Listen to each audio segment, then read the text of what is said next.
Hi, Dr. Dana Selby here. I'm going to go over some calf stretches today. Now, one of the most important things to remember about the calf is that it's actually two muscles. The longest of the two crosses the knee joint, so you just make sure your knee is straight when you stretch it out, and the shortest of the two doesn't, so bend your knee a little bit. So if I use a stair, I tend to only stretch the longer of the two. I find it's a little bit easier. You can definitely experiment with both. As with all the stretches, you want to ramp into a stretch. You want to hold a good 20, 30 seconds to a point where the stretch is enough but not too much. Don't go into pain. And then slowly ramp up the stretch. Now, if I'm utilizing a step, I want to get onto the step so that the ball of my foot, that's the part of the foot that when you stand on your tiptoes, you are on.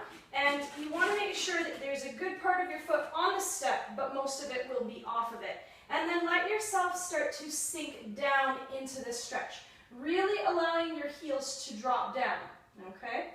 Get to a point where it's enough, but not too much. Now, if I want to stretch one leg out more so than the other, I'll often tuck my foot underneath, or behind rather, and really let my heel drop below the level of the step. Now, always make sure that you're ensuring your safety by holding on. This can be tricky to balance, okay?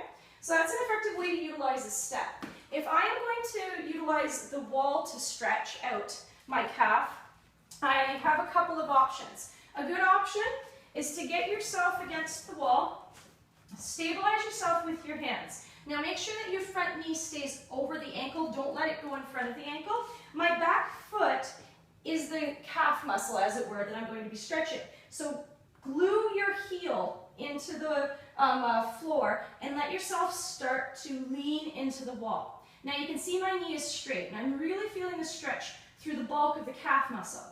If I back that stretch off a little bit, bend the knee, and then lean into the wall again, but keeping my knee bent, I'm going to feel that stretch move down towards my heel, into the Achilles tendon.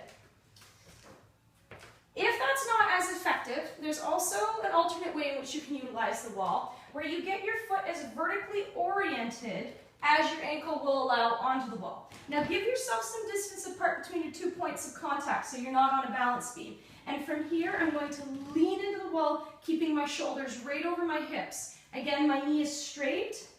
And then if I back this stretch off and bend my knee and lean into the wall again, I'm going to get the shorter of the two calf muscles. As with most stretching, make sure you utilize the stretch for both sides.